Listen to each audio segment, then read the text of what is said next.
Push the button. It's Monday. I'm here with my partner and host in Dragon Scale, and I'm his partner and host in Mr. Solutions, and it's fucking Wayfarers guy, right? It is. It's early on a Monday. Here we are. Woo! It's early on a Monday. Oh, I got my Yeah, like feedback coming through. All right. Yeah, go ahead and turn off whatever channel you're listening to stuff on. Yeah. It's ours. But no, look, we're here. It's Monday. We're late. That's the new Monday thing, is us being late, because 8 o'clock in the morning, 10 o'clock in the morning for him is early for us, and it's a lot earlier than we were doing the show, like 4 hours earlier. So normally I'm up and ready to go. So this morning I got up at 6. I took my daughter to the bus stop. I came home back to sleep for about 30 minutes. I got the other two up, got them breakfast, went back to sleep for about 30 minutes. About 7:45 or so, I got up, got the baby dressed, got her hair brushed out, got her ready to go. Gabe's already handled. Denna's ready to go. They go to school. I lay back down. I set alarms for 9, 9:03, 9:07, 9:13. slept straight through every fucking one of them. Happens. The last week I didn't oversleep. The week before I overslept. That's why we didn't have the show. Last week you told me you had somewhere you had to go. Yeah, last week I had to finish moving the stuff back out of the office because we shut down the office because we're gonna get the building for the studio. We're gonna move the offices into the building with the studio. So I had to go get all my stuff from the office. I put it back up temporarily, and that's why I was last Monday, which is why you see all my shit back here. So wait. So you guys opened an office and then found a better thing and are moving into a better building? That's not exactly what happened. So one of my partners already had the office, and we moved into the office when we started the partnership. But now we're going to open the studios, and we didn't want to carry the rent for the studio and the office because it's a lot. And then we also pay mortgages and rents at homes and shit. You know what I'm saying? So it's a lot of money going to spaces. So we shut down the office to open up the studio. And so I just brought my stuff back temporarily while we get ready for that. And that's why you see it back in the background. Whoop. But that's why I was last Monday, and that's why we didn't have the show, because I had to move. Understood. No worries. You know what? When I woke up, it was cold. Now it's hot. And I'm going to get out this sweater. And it is definitely not cold here. Get into my Wayfarers t-shirt. Having some spawn dye gear today. That's what I got going on. I see that. I see you rocking your spawn dye gear today. Yerp. It's a very comfy shirt. I don't know what brand you guys use, but these are Gildan tees. Wait, you're not going to believe this. I just somehow wrapped my fucking fan cord up. I see your particles. I see your particles falling down in the sunscreen. Yeah. I really need to go at least turn off the light switch. Hold on. Yeah. Let's not spin the fan off on the. Way to go, Steve. That's a good job. That is technically proficient. Yeah.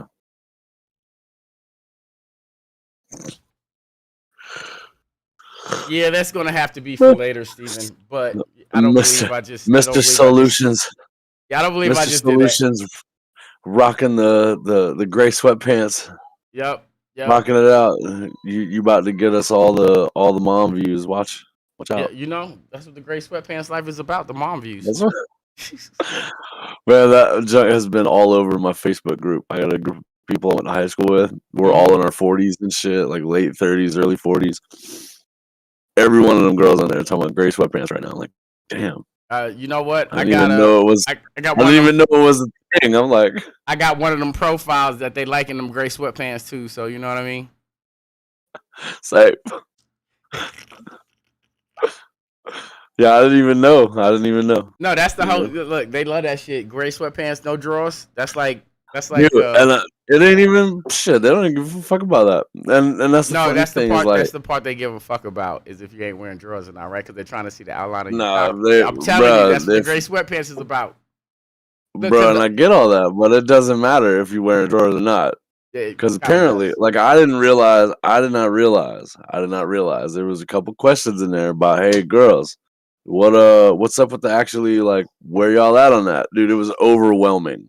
The response to the question. They love the gray sweatpants, but you also seen the memes running around like, you know, men with little penis and shit and wear gray sweatpants, right? Because that's what they talking about. That's the whole thing with the gray sweatpants. Right. You know, like. Right. I mean, I got like 5 pair. Me too. I mean, what man doesn't have like 5 pairs of gray sweatpants? That's what's so weird about it. It's the most generic man thing. Gray sweatpants. It is like right, and I got them in track pants style. I got a set with Bob Ross and Happy Little Trees on them. I got a actually. I want to diverge a little bit. There's a documentary on Netflix right now, about Bob Ross, right, and the company and all that stuff. By the time you get... There was a lot going on with Bob Ross, and nobody really knows. Like, by the time you get to the end of that documentary, you will never want to buy anything with Bob Ross' face on it ever again. Not because of Bob Ross, but because of the people who stole his name and likeness. Yep. Yes, man. I never want to support anything Bob Ross anymore. I just needed to have Bob Ross family. I just needed Bob Ross pants. That's what it I was. feel you, but I can't give those people any money. I mean, so who's running the Bob Ross art stream with 1.9K viewers on it right now? A family Like, who's called in the charge of that? Wiskowskis or something like that. So all right, It's definitely not I'm Bob gonna Ross's family. no, I'm I'll gonna tell you give you the that. super condensed version of what was going on. Okay, so Bob Ross was an understudy of some other dude that had an art show back in the early '70s. hmm He was doing Yep. their classes. For all of y'all who do not know the story of Bob Ross and how that all came about, y'all pay attention because the Right, man's spitting. this is actually kind of super interesting. So he's doing these classes where he's teaching under this other painter dude that has this famous show or whatever. Mhm. While he's doing that, he meets this Barbara Wiskowski or something very similar to that. I can't remember her name, but she's an old lady.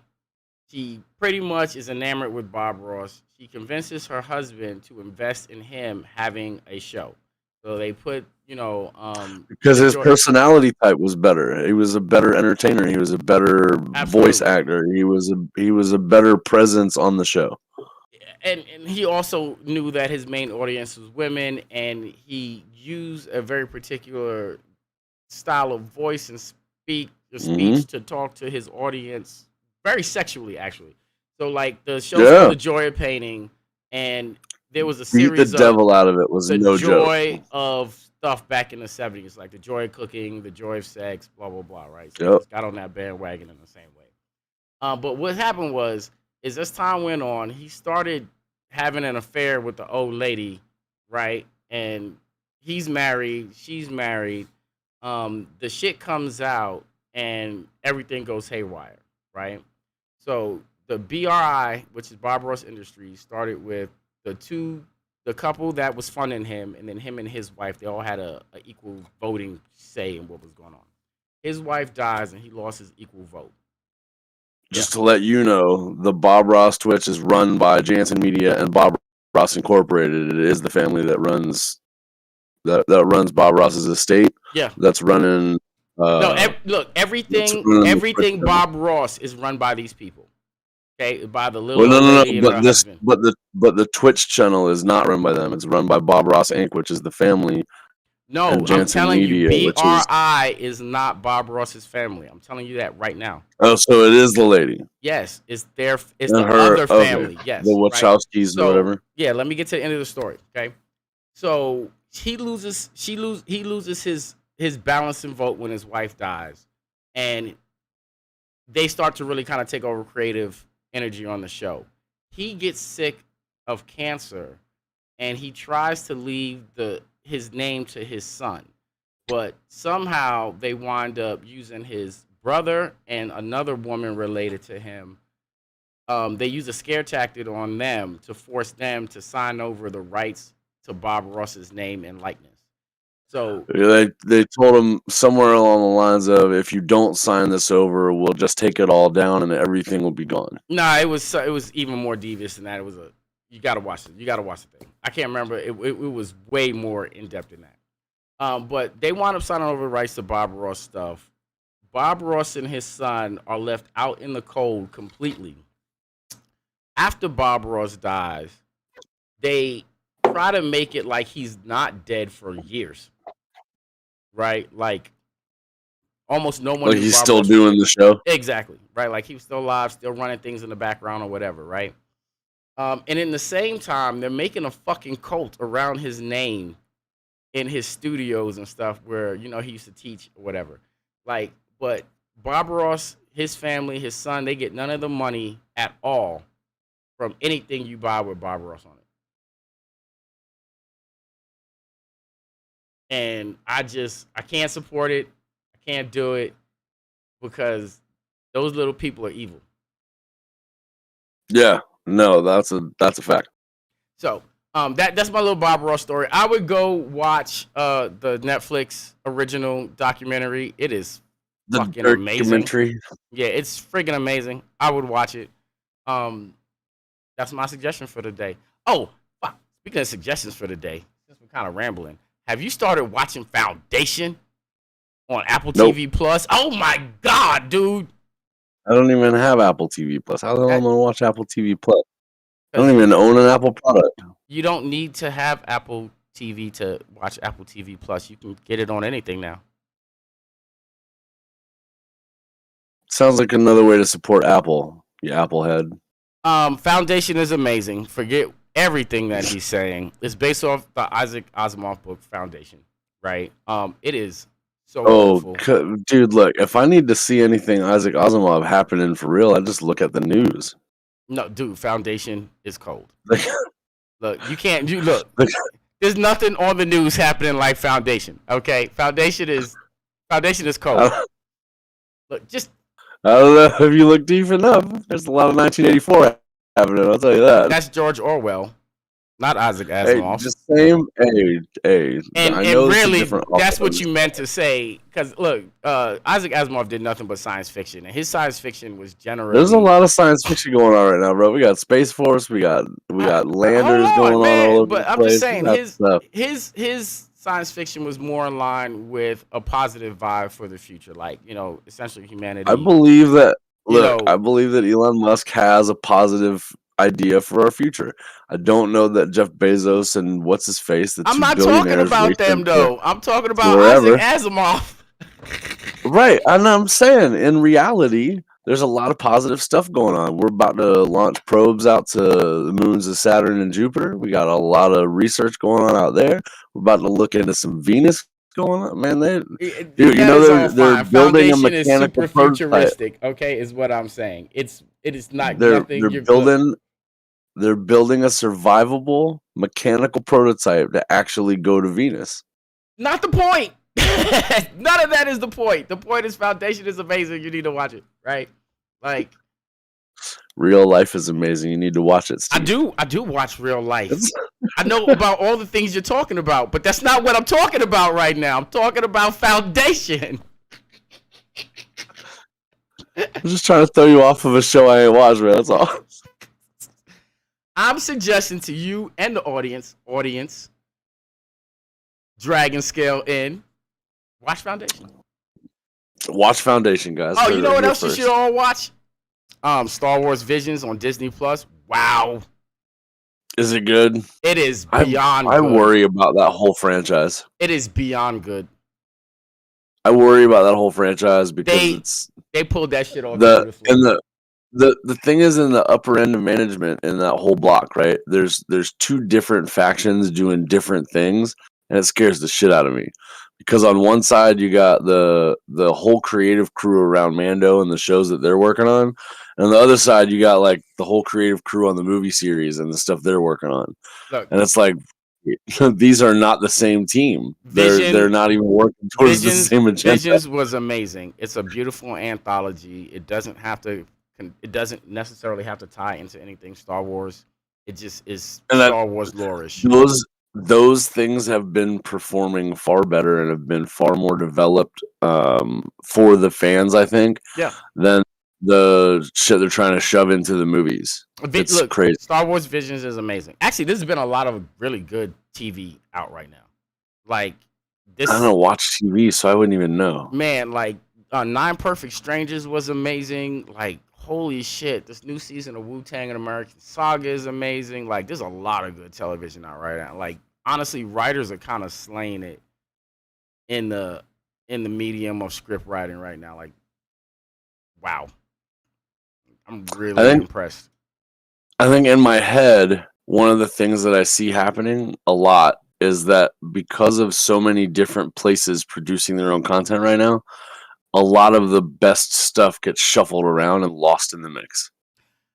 You know what? I feel that that's probably a problem if you don't stay on top of the media, right? Like, so I don't watch TV. So I watch when stuff new shows come out. Yeah, I watch stuff when it comes out. You know, especially like the stuff that I can binge. You know, I'll binge that in like a day or whatever, and then it's done and it's over. I watched it. You know, I'm not behind on television. You know, like I be talking to people. It took me a month and a half to watch 3 seasons of Manifest. Yeah, I would have finished that in like 3 days. Yeah, I don't. Mm-mm. Yeah, and honestly, I started watching like I said, I started watching Manifest. It was just way too browbeaten with the Christianity for me. But you know, like, dude, I don't know. So look, Squid Game. Oh, Squid Game was amazing. Wow. Haven't seen it. Wow. just wow. Like what? I think I'm chalking Skid Game up to the Tiger King stuff. And I didn't watch that either. Look, Squid Game is amazing. Okay, one I did I enjoy. hear that. I enjoyed Tiger King. I thought that was the And funniest thing of that year. and yeah, cool. I still just haven't spent time watching. But you know, I can get passing on Tiger King, right? That's reality television or whatever, right? Squid That Game is something completely different and it's honestly quite fantastic. Like interesting. The premise sounds interesting. I would probably jump at it. you should watch it. I'm sure you have Netflix. It's fucking, I you know, do. if you're already I paying do for have that. Netflix. Of all the things that I could have, that's the one thing I do have. Yeah, I'm everybody's got Netflix. Like watch Squid Yeah. Game. It's I think we got ours with the Amazon Prime account. yeah, it's freaking amazing. You should watch it. Honestly, it's I'll not a think about thing. it. It's not a thing you should miss. To be real, like That's it's an endorsement and a half right there. right. It's super good. All right, not everybody wants to stay up on pop culture and media and this and that and the other thing. I totally get that, right? But if you the audience, Dragon, whoever, is on the fringe of like, you know, this at least something I should keep up with pop culture this year, Squid Game is it. Well, I mean, I feel like there's gonna be references across the board to this show. Yes. And lots of other things. There's already memes out. There's already mentions. There's already it is becoming a pop culture thing. No, So it's not wrong. Yeah, if you want to keep up with a singular pop culture thing this year and also enjoy it, Squid Game. Like no one And also enjoy it. You're right. Like no one that has watched Squid Games yet has been like, I didn't like that shit. You know what I'm saying? Like it's okay. Honestly, the Korean dramas are killing it right now for me. So I don't Squid even know what that Game, means. Vincenzo, Uncanny Counter. What's another one I watch? I don't know. Wait, is this a whole genre of TV that's happening right now? Netflix just has a whole bunch of Korean dramas on it. They must have just busted a contract and got paid a bunch of money. Like last year. That makes sense. So they've been dropping they've been dropping Nollywood series. So that's series from Nigeria, right? And they've been dropping Korean dramas since last year, right? And honestly, I'm enjoying both immensely.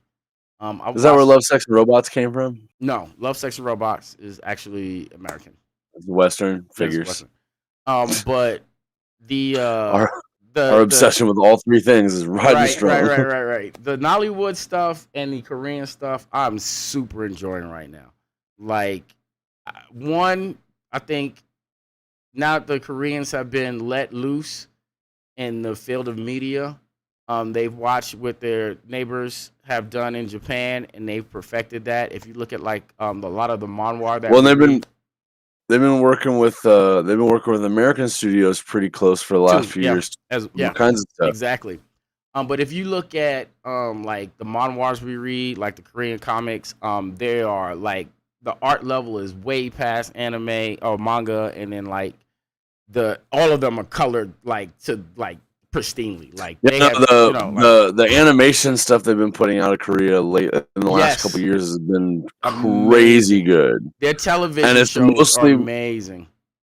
I was just watching a thing about this the other day where I think I was watching like behind the scenes on Avatar and Legend of Korra stuff, and how they've been working. Yes, Avatar and Korra are a Western anime, but they've been working with the studios in Korea for years and years on the production, and there's other shows that are doing the same thing with the same studios, and their working relationship has been upgrading like what they're doing with it. Yeah. And it's to the point now where they are producing these amazingly new styled animations.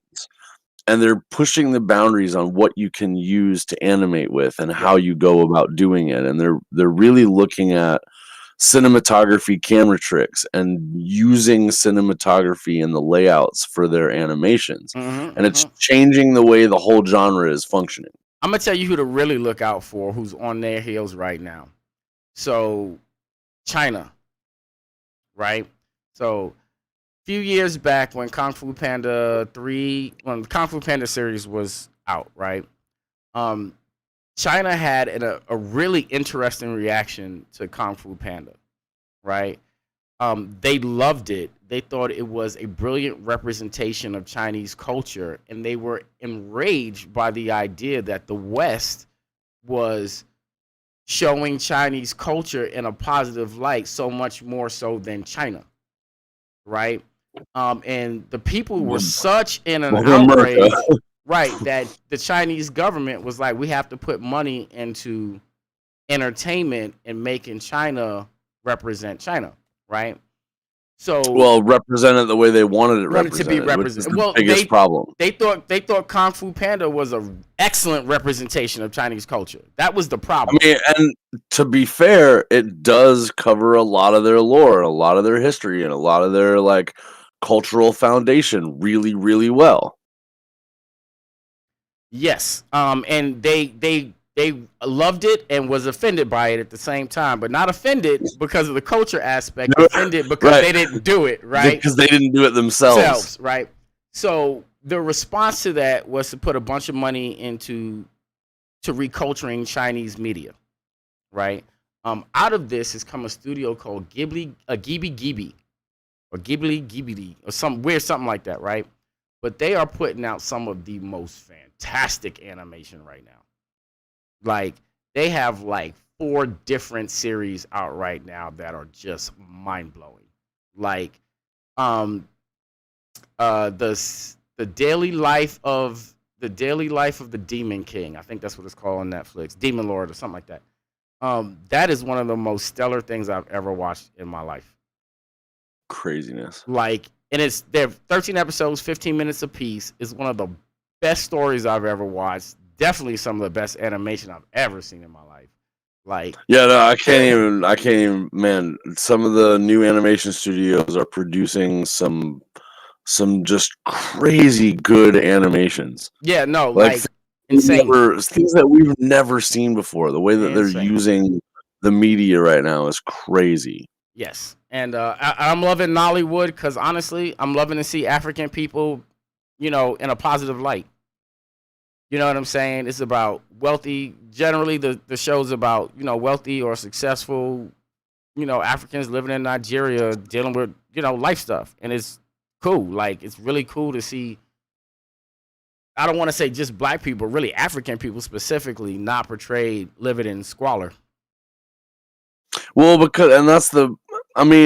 realistically, the stereotype of Africa is that it's a dichotomy, and it really is. Yeah. So the only thing the media's ever portray about it is the negative. They only ever portray the squalor, the starvation, the hunger, the lack of water, the lack of resources, the lack of whatever. They never show you like that. How often do you see South Africa in a documentary or on a news show or on anything? They don't ever show the wealth disparity. They don't ever show they talk about it, but they don't ever show it from either side of that. And the truth is, in countries like Nigeria, they're some of the wealthiest countries in the world. Like, Nigeria is one of the wealthiest countries in the world. But it's packed into a small percentage of their population. Right, exactly.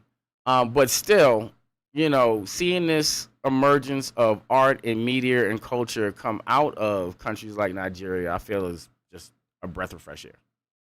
Right. So I've really been enjoying the Nollywood stuff. I've really been enjoying the Korean dramas. That moves into other aspects too. There are a lot of small, struggling countries that are building and doing things that are far above the resources available to them a decade ago. Absolutely. You look at Taiwan. Look at Taiwan right now. Taiwan is facing a war with China because they're making computer parts and chips faster, cheaper, better than China is. The only reason that American military is involved with that over there is because Taiwan is producing all these chips, and we've spent years building that collaborative effort and getting it together. And the only reason that the American military is even dealing with anything over there right now is because of that collaborative effort and the amount of money that we're making on the chip trade. Yeah. I mean, that's the only reason why we're ever involved. It's always literally money. But I mean, you can see this one happening. Like you saw in the Middle East, all the shit going on with the oil companies, right. oil well. This is the same thing, but a different resource. Look, you can see it throughout the history of this country. It comes under the title, we have to protect our investments, period. Right. Oh, and we have invested tons of money into the Taiwanese chip industry. That's look, every war comes down to, at the baseline, we have to protect our investment. Mm-hmm. That's it. I mean, there are other things at stake, like the freedom of the Taiwanese people. But that's not really the relevant point. The point is we have to protect the investment. To our government it isn't. No, to our government it isn't. No. But any reason to protect a people is fine with me. I'm fine. Oh yeah, I agree with you, and I would be all for it if we were actually protecting the people. But we're going in to protect the investment. Right, that's the truth. I mean, the only way for us to protect that investment is to keep Taiwan out of Chinese control. Well, yes, and the end result is protecting the people. That's just not the real like, if we didn't have investments there, we'd be like, fuck the Taiwanese. No, and you're absolutely right. If we didn't have any money sunk in it, there wouldn't be a thing that we do about it. It'd be just like Amanda Waller in the Suicide Squad, the second one, right? Yo, Look, that's not an American problem. Let's start or destroy that island. I don't give a shit. Exactly. Yeah, that's America's attitude, right? I ain't got no investment in it, or if the investment I got in is not worth the hassle, screw it. Let it fall. When you see a lot of that in the backlash of the Afghanistan withdrawal, you see a lot of that in they're worried about where's my money coming from. Right. Like we had all this stuff going on and all those contracts were making us a ton of money. And I think that's the fundamental issue with what we've got going on in our country right now, is that our government is not centered on what is best for our country, but what's best for their pocketbook. And that's where I run into a lot of the big pharma issue right now. Look at the number of congressmen and senators that have money invested in the stock markets for these big pharma companies, pushing the vaccines and doing all this other shit. But it's not new, though. Like, you can trace that spirit all the way back to the founding fathers. Right? You absolutely can. Look, so I think at some point we stopped worrying about the generational issue of, we're trying to make a life for ourselves and make a way for us to go do what we want to do, which is where the founding fathers were. We had an idea of what our country should be and how it shouldn't be interfered with. Yeah, but that has nothing to do with how they put their energy into things that are worth the investment or not versus the country, right? So that's the whole reason that, there was a division between the South and the East for as many years as it was, because one was sustaining an economy one way and the other one was sustaining it the other way, and somebody had to give in and be like, this ain't viable, right? You know what I'm saying? Like, it's always money. It's never anything else. It's like how we're going to secure the money is the first thing the United States thinks about, as it should. It's a damn country. You got to feed people. You got to have infrastructure, yada, yada, yada. The first thing you got to be like is, how do we run it? We can't do it without funds, right? But the problem comes in where we're like, we're going to trample over everybody to get the funds we need. Right. Because that's what we do, right? We're like, well, I need your oil. I need your chips. I need your sugar. I need your rubber, whatever. I'm going to go in here, whoop your ass real quick, take what I need, and then I'm going to be done with it. Because then we're going to have a contract, and the only thing you can do is deal with it. Right, exactly. You know what I'm saying? We've been doing that since the birth of this nation. Right. Like, that is how the U.S. operates. I see a thing. I want it. I'm going to go put some boots on the ground. I'm going to go take it. It's going to be under the guise. We're not the only place. Right. No, we're not. It's going to be under the guise of, something patriotic, or, liberty or freedom or whatever. But You look, really, I got to get this money and these resources.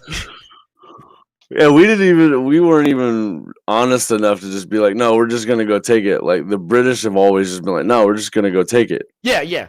I appreciate the British. They at least were honest. They were right. like The honest, British is like, no, like, we're manifest colonials. destiny, We're sending bitches. colony. Yeah, Right. we're sending colonies. You're going to be ours. It's fine. Right. God said we could have it, so Here, we're taking it. have you met this cadre of missionaries? Here, you should talk to them for a while. Here, let them spread disease and religion to you. Here, have some blankets. Right. Here, have Jesus and blankets. Yeah. Like, yo. I mean, like at least they were honest and upfront about the whole deal. We came in on the side end. We're like Rome. We're like, no, you want to trade with us? Yeah, you definitely want to trade. You need some freedom and democracy. I think that's the best like comparison that I've seen in a minute. We are very much like the Roman Empire. Well, we modeled ourselves like the Roman Empire. If you, again, going back to Founding Fathers, a lot of their internal documentation was like, we want to make the new Rome, right? They wanted that new republic, the new democracy. This is the new Rome. That's why it feels like Rome, because it's supposed to be. When they set it up under the democratic ideals, but it's always been a republic. The republic for which it stands. We're a republic. Well, yeah, but it's deeper than that. Like in a lot of the journals and stuff from the Founding Fathers, if you read that stuff, they were like, we want to build the new Rome, right? It wasn't because look in history and find a more powerful center base. Exactly. So it's find the fact that what, this feels Genghis like Khan? Yeah, actually, that is a more powerful center base. That's the only, and yet his fell apart as soon as his idea was, oh, all right, well, we made it, we're good, let's go home. Nah, it lasted like 3 generations. It did, but then it just dissolved. It lasted like, well, it didn't just dissolve. That's not what happened. The Crusades began, right? Europe started developing much more powerful weapons and armors and technology. Oh yeah. And then they wiped out the Mongol, who was always a threat to both Europe and China. Right? Yeah. They didn't just fall apart. They were right in the middle, just doing whatever they felt like. They got wiped out, right? They were the dominating force in Eurasia for like 700 years.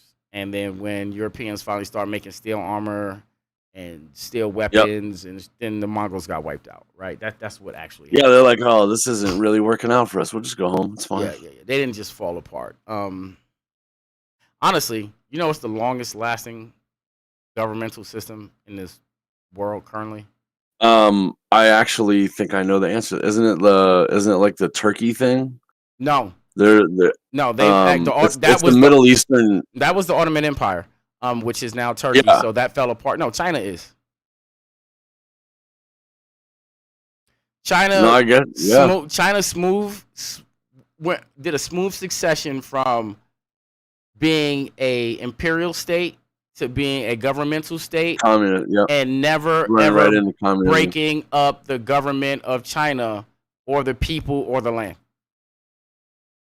China has been around damn near since the dawn of humanity. Yeah, as a centralized unit. Yeah. Like, China actually does an amazing job of being... Well, I mean, when you control everything, it's kind of easy to do that. Well, yeah. I mean, yeah. You know what I'm saying? Like, they control a giant landmass. It's been unified for, like, over 1,000 years now. A long time. Yeah, a long time. And even before the unification in modern times, they still functioned under a fairly unified crown, even back in the dynasties, and that's what I'm talking about. Yeah, like the first emperor of China, you know, unified China like in like forever 600 ago, BC, like 600 BC or some shit like that, like a long time ago. Like, you know what I'm saying? And China's been one country since then. Like, they have not suffered any real internal conflicts or wars or anything that has broken them up. No, and anything that even threatened to do that got stamped the fuck out. Right. They went from an imperial state to a communist state with no issue, with none of the people in because China having a problem because with that it. transition is really fluid. Like, Yeah, oh, we're an yeah. imperial state, we control everything, to oh, we're a communist New state, we state, we control everything. Right. No difference for the people in China. They're like, whatever, I live in China. Like, yo, China, yeah.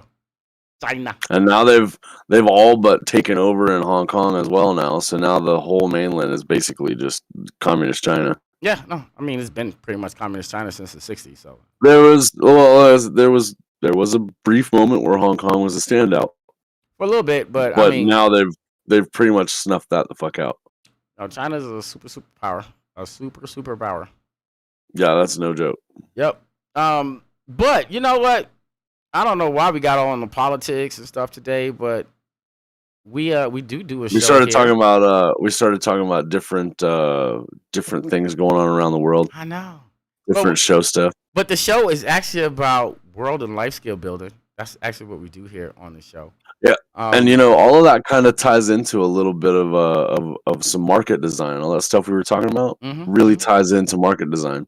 So if you take a look at the stuff going on with the Korean art studios and the Bob Ross channel and the family run stuff and the pop culture pop-ups that are happening across the TV medium, you look at some of those things and you especially with like the Bob Ross thing we were talking about, where that other family took over all of the investment capital and all the name rights and all the money that happened around the name. You really need to pay attention when designing. Like, we're designing virtual verses right now. We can prove that we've designed this and that it's our product by presenting it in our media format so that no one can take that product and IP and then go and package and sell it. It's the same thing with Bob Ross. Same thing with the art studios. The same thing with any endeavor that you're going about. If you're designing a project, you're designing a plan, you're designing a product, you're designing a show, you're designing any kind of idea, business, whatever, being able to prove that it belongs to you is super important now. Yeah. Having the ability to copyright and patent ideas and keep your intellectual property, your own intellectual property, and proving that it belongs to you, super important. Yep. And in doing so, if you have a digital media source or anything like that you're putting out on the internet, all that stuff has timestamps. If you have a physical product, all that stuff can be time-stamped by mailing a prototype to yourself with registered mail. And you don't even have to do that anymore. You can literally just post it online. That timestamp online is all the proof you need. Really, honestly. But protecting your investment, protecting your intellectual property, protecting your ideas is a thing that some people just don't even think about, and you can be taken advantage of really easy. Absolutely. So protecting your bases, getting your IP, your own thing, and knowing that it's what it is very important, especially in today's technical era. Yes. NFTs are a thing, and people are out there talking about, I just right click and save. That doesn't mean you own an NFT. That means you copied an image.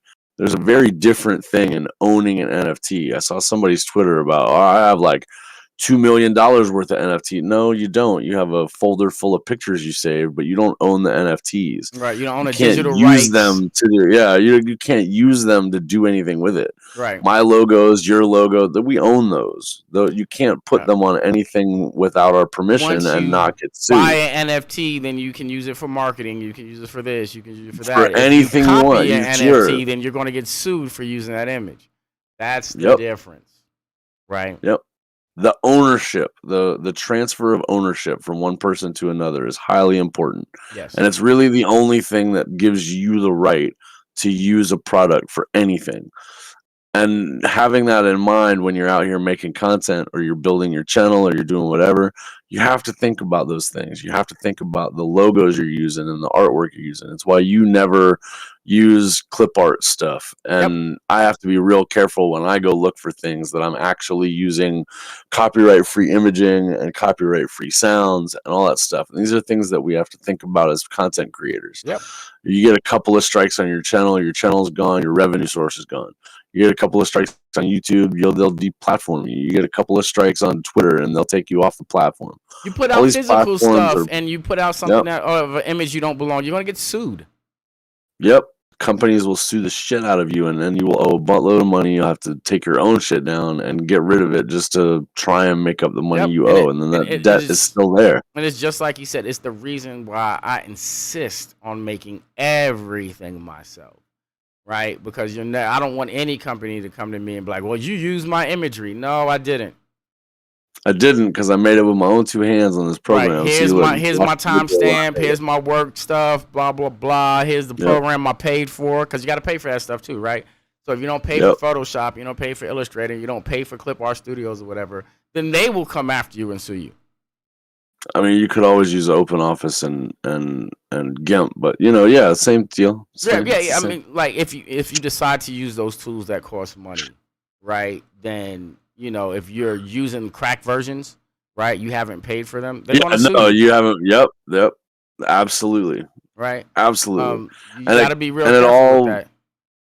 Yep, absolutely, and it all revolves around the idea that we are all creating unique intellectual property, and that unique intellectual property, like a lot of things, can be automated. Lots of jobs can be automated away. The one thing that can't be automated away is creating and designing unique art and ideal structures, Yep. like stories and artwork and You know prototypes what? for new inventions. I always say this. I always say the only thing that people ever just give you money for, like just here's my money, take it, is for creative efforts, It's the right? only thing that you can't just get for free somewhere. Right. From traditional sculptures and painting all the way up to digital art and videos and this and that and movies. That's the It's the only only thing real thing worth that money. Yep, that's the only thing that people, me, you, and everyone else sees and is like, you know what? I give this an intrinsic value because I like it. So here's some money. Other than that, you are using resources to make a product that you got to make back some money off of, that you got the resources for, or you're working for someone else and they're paying you a check, blah blah blah. The only thing that you get literal free money for, people's like, here, take this, is when you make something. The It's all stuff the that comes stuff from in your here. brain. Yep, your IP. It's the only thing that can't be automated away. Yep, and it will never be able And to it's be automated away. because it can't. You can set you could set an AI down to write a book. You could set them down to draw a picture. You could do whatever you want to do with an AI, but an AI will never create a thing that hasn't been done already. You know what's an interesting story about that? About what we're talking about right now? Carol and Tuesday. So Carol and Tuesday on Netflix it's one of the many music animes that me and my son watch, right? But the premise of Carol and Tuesday is that they live on Mars in the future, right? Okay, one is in the same universe as Cowboy Bebop, by the way, right? Oh, Okay, it's by the same creator of Cowboy Bebop as well, all right? But these two young girls, they're humans, they live on Mars, and the environment they live in, only AI creates music,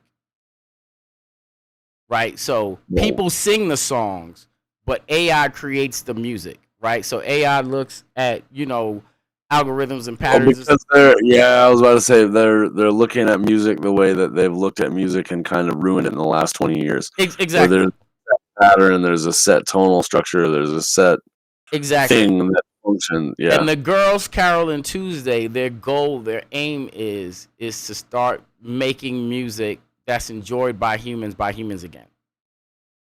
Right? Like they want to make the music. They want to be responsible for that. So Because look at the music industry, though. If you look at music industry, 20 years ago, we were creating new music. Yeah. Now we're just revamping the same Yeah, time exactly. scheme and random note placements and whatever. Now they're just algorithming everything that's ever been on the top chart. Yep. Instead of creating music like Queen and the Beatles and Metallica and lots of other bands that did this thing for a long time and created their own sounds. Now everybody's just following suit. So no, Carol and Tuesday is a really excellent story about exactly what we're talking about right now. And honestly, Carol and Tuesday is just effing amazing. Like that is one of me and Steven's favorite anime. I ain't gonna lie to you. Like we are jonesing for season 3. All the things that you have promoted to me this morning, that's probably the most likely one that I'll watch. just You should. because it ties in like that, and it's the interesting concept. And it's on Netflix too. So it's a Netflix original. It's Carol and Tuesday is really good. And okay, they killed the second season. I ain't gonna lie. So the second season came out on Christmas Eve on a Tuesday when it came out, right? So, there's a joke in the first one when they meet. She's like, "Hey, I'm Carol." She's like, "Are you born on Christmas?" Right? She's like, "Hey, I'm Tuesday." She's like, "Are you born on a Tuesday?" Right? Like, so And they busted it right. Christmas to Lord. Yeah, no, they killed the What up, release of Easter the eggs? second season. They released it Christmas That's Eve almost Tuesday. as- Like, yo, That's almost as good as the calendar circle in WandaVision for the Spider-Man release. oh It's like, man, that was so sneaky. bruh. That is a hella Easter egg right there. Yeah, Like, that was that's a way deep. super Easter egg. No, they killed that Carol Tuesday season 2 release. Season 2 was just mind blowing.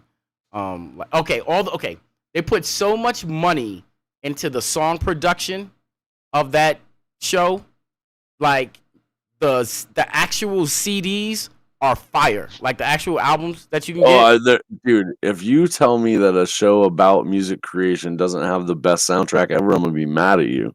Okay, so there's certain music anime that focus generally like on like an instrument or something like that, right? So it's really easy for them to nail the music production. You know what I'm saying? Like Komo Otaku. But this is about music, But not this is just about instruments. pop music, right? And they have like Right. this entire lineup of amazing vocalists and amazing rappers and amazing producers.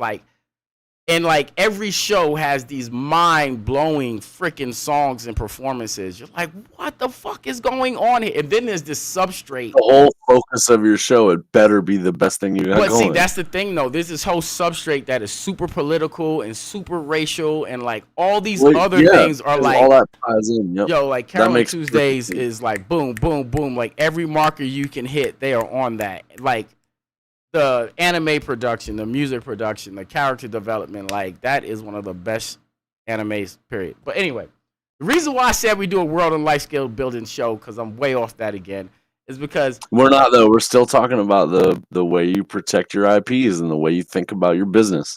yeah, I mean, but we're gonna talk about our IP right now and how we protect it. That's what I'm talking about. So we're about to get close to the second half of the hour, right? So what I was really gonna do is some nose dragging like this, right? I was gonna be like, hey, so we got some IP that we're working on right now. That is virtual verses. We have a lot of IP. I did some forward reading on some of the stuff that is written that we haven't covered yet. We actually kind of have a lot of work in some places and not so much work in some places. We are gonna have to start working that offline because there's a lot of shit to still write. There is a lot of stuff left. I mean, it's not all done.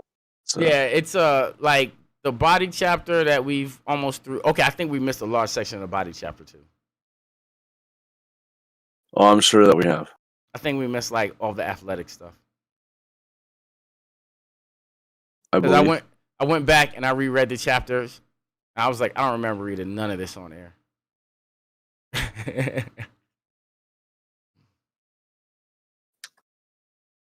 Well, we'll find out. Yeah, we will. But no, we're working on our IP. It's a tabletop game currently in its alpha stages. As it grows, we're gonna move it to a digital game, like an app, and we're also gonna do an actual game out of it with like RPG builder, right?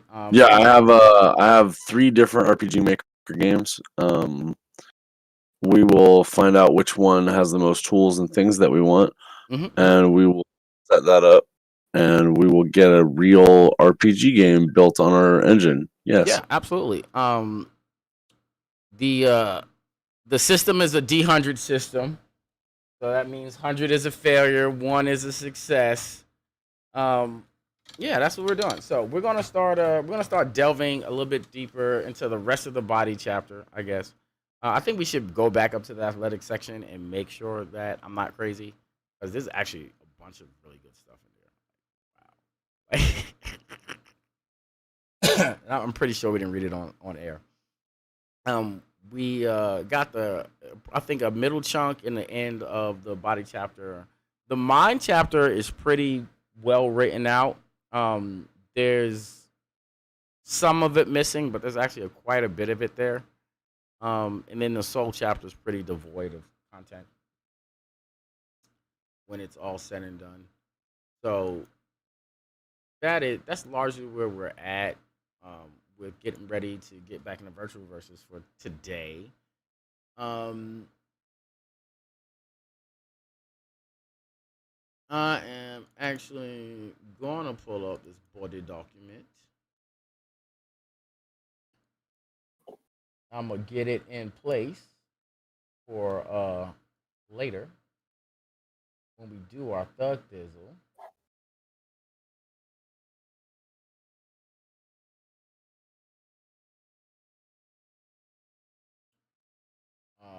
I think we're gonna. Okay, tell me if this sounds familiar to you before we get into this. So, acrobatics. Acrobatics allows the virtual to jump over obstacles, flip over adversaries to avoid attacks, leave them confused to add bonuses to your attack. Mastering acrobatics will allow you to launch deadly attack combos from high above your adversary's heads, causing instant attack damage to unsuspecting foes. I feel like I'm familiar with that, but I don't know if it's because we read it on the show or that I read it off the show. I don't think we read this. So jump. Level 1, requirement 1 point athletics, acrobat, cost 0 PP. Description: virtuals who have the knack jump are granted +1 to all checks to jumps 1 meter across or less. I don't feel like we read that on the show. I think we missed this whole athletics. I think we went from bones to I think we went from bones to like disease or fortitude. I think we skipped the whole athletics section.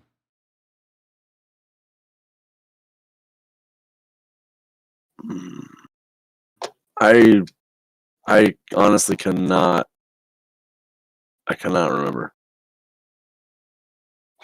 Yeah, I totally feel like because I don't remember reading Warrior, Battle Lord, Fight King. Like, I don't remember reading any of that shit on there. No, I don't remember any of that. Yeah, we skipped an entire section of this.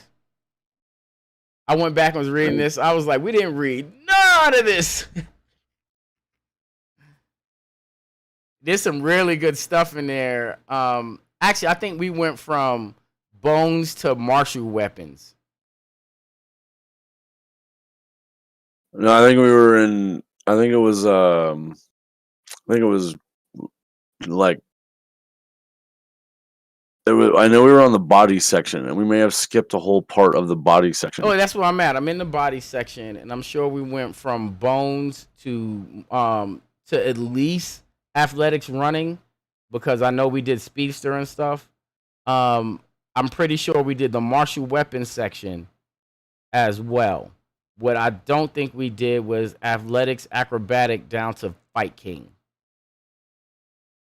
Yeah, no, I don't think we no. Yeah, because I know we did the martial weapons. I know we did the running for sure.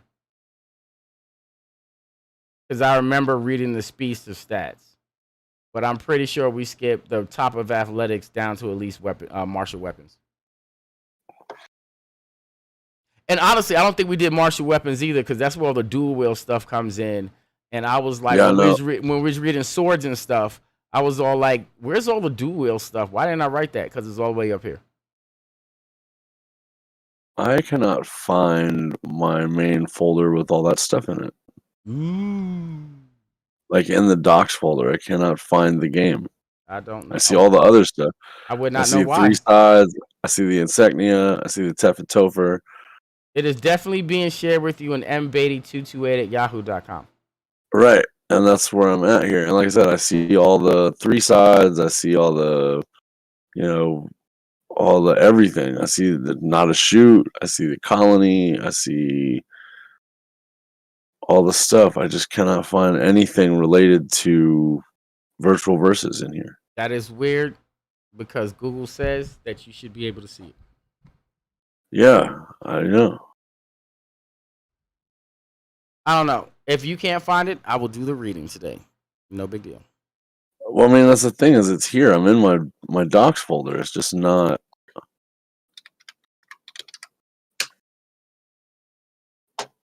I look and I search for the word virtual, and it gives me 3 sides. And it's like, That's what? weird. Yeah, I don't know. I am sharing it with you, so I don't know why you can't see it.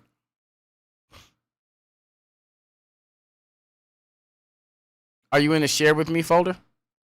Yeah, shared with me. I got SMP docs.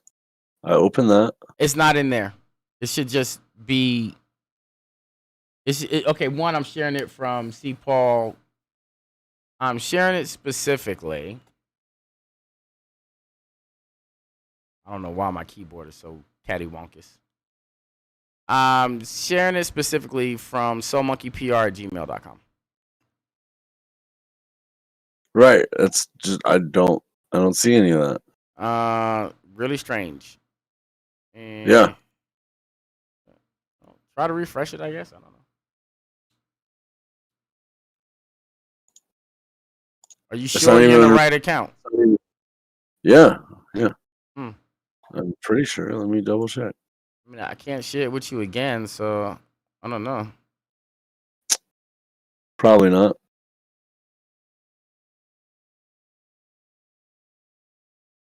There we go. All right. No, it was wrong account. Okay. Yeah. We're on the VTG body chapter. Yeah, we're still in the body chapter. Like I said, we missed a whole entire section of this, so we probably should read that.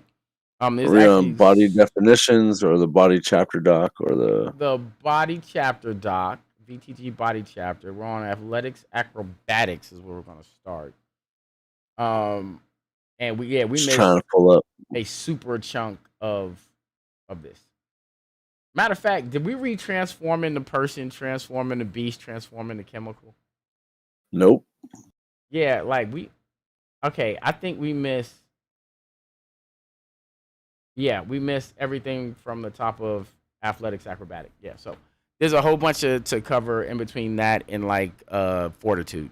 So I think we just skipped the athletic section and we went from we went from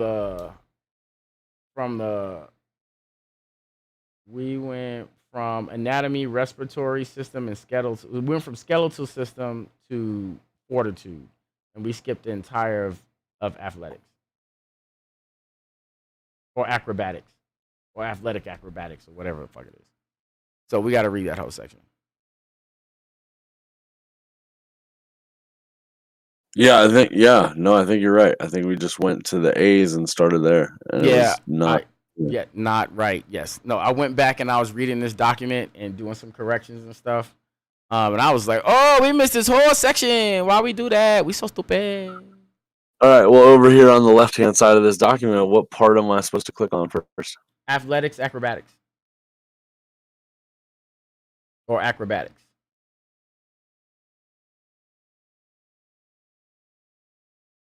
Right under control nails on the side. But you know what? It's 9:40. We're at the top of our hour here. First hour. We're going to take our little break. We're going to come back and we're gonna talk to you guys some more. We're going to actually go over virtual verses, and it should be fantastic. He's going to find out where we are. It's going to be Joe. I'm going to attempt to. And we'll be back, guys. I'm going to attempt. I'm going to put us on break now.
All right.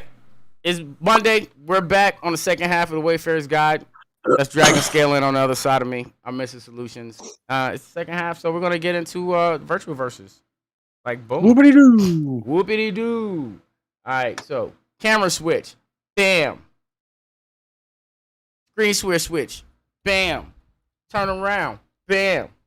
Now we can do the reading. Look at all that smooth transition. All that smooth transition. So sexy. Roll that beautiful transition All footage. right, so yeah, we missed a whole bunch of stuff actually. So we're gonna go back up the chapter. We're gonna read a lot of the stuff that we missed. We're gonna start with athletics, acrobatics.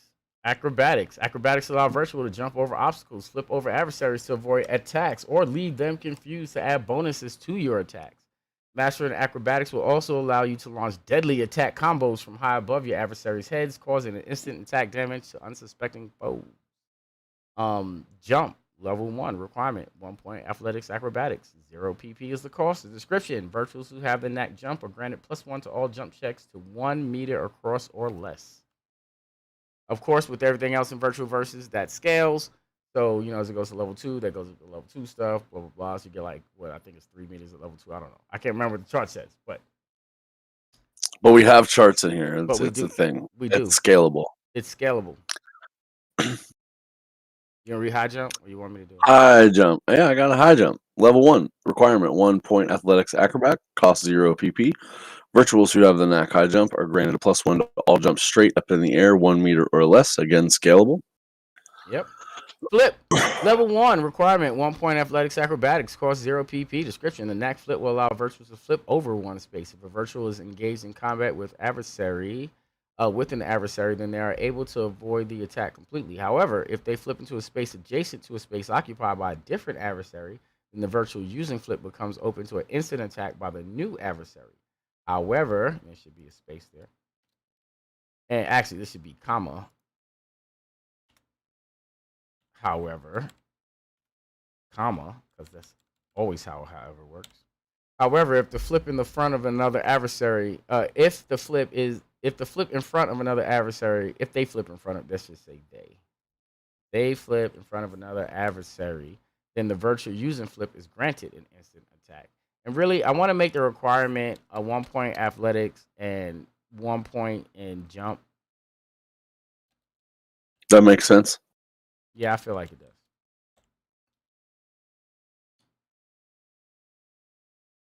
Same thing with backflip. All right. Backflip. Level 1 requires 1 point athletics acrobat and 1 point in jump. Cost 0 PP. The knack backflip allows virtuals to flip backwards over one space. If a virtual is engaged in combat with an adversary, then they are able to avoid the attack completely. However, if they flip into a space adjacent to a space occupied by a different adversary, then the virtual using flip becomes open to instant attack by the new adversary. However, if the backflip in front of another adversary, then the virtual using flip is granted an instant attack. Jump attack. Level 1, 1 point athletics, acrobat, knack jump, and the knack jump. Yeah. Actually, that's what this is. Yeah. Knack jump. Yep. Wait a second, I'm gonna correct these two at the top. No worries. Here, you do that, and I'll read it. All right. Jump attack is 1 point athletics, and the knack jump costs 0 PP. Jump attack allows a virtual to jump in the air and attack using a standard attack action, confusing adversaries and granting a +1 to that attack. Virtual must have the knack jump. All right, flip attack. Level 1 requirement: 1 point athletics acrobat. Knack flip, which also means you have to have the knack jump, right? Mm-hmm. Costs 0 PP. Description: flip attack allows a virtual to flip and attack simultaneously. This will allow virtuals all the benefits of the knack flip, plus the opportunity for instant attack due to adversary's confusion. Virtuals must have the knack flip, and this is not clear enough.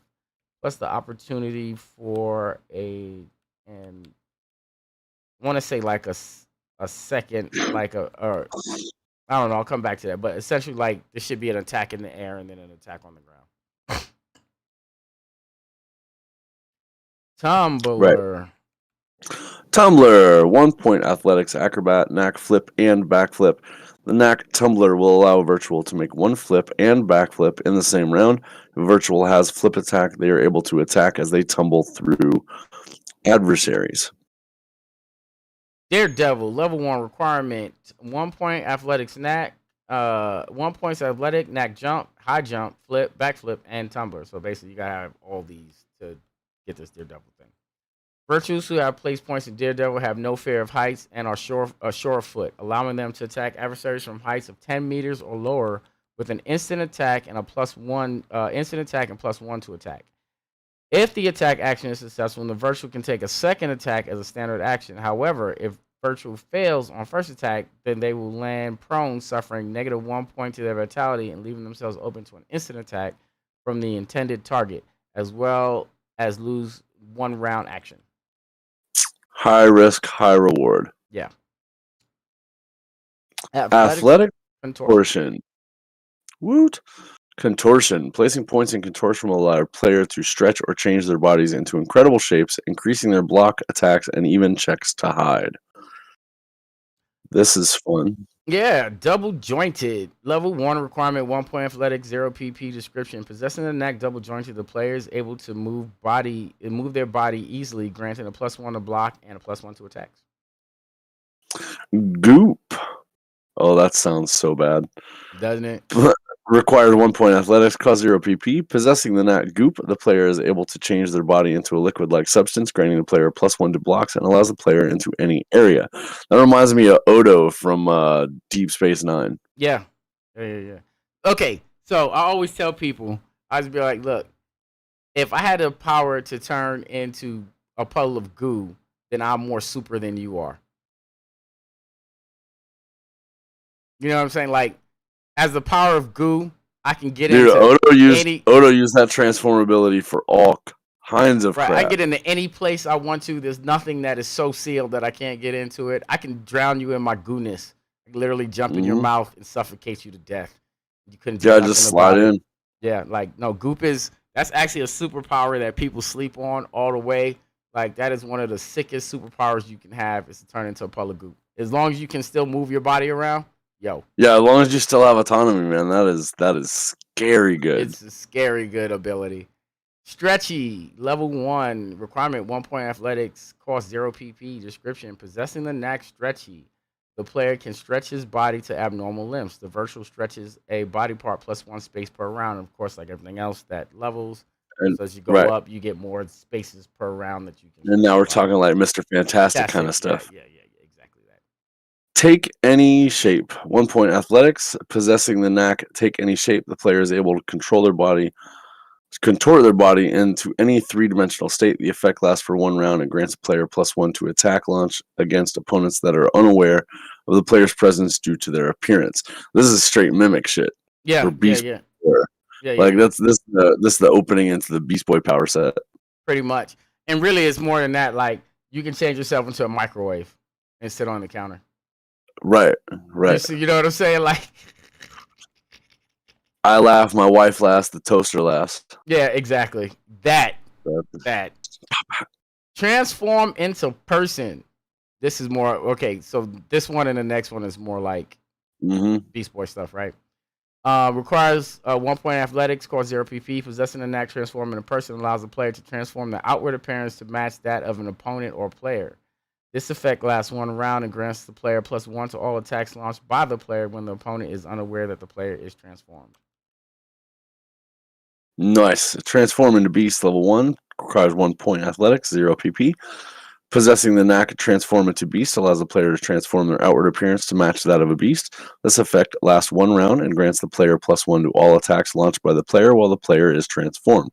So this one doesn't even require them to be unknowing that they're transformed. They just get the +1 because of the change. Right, because you turn into a tiger or a lion or a chimpanzee, Yeah.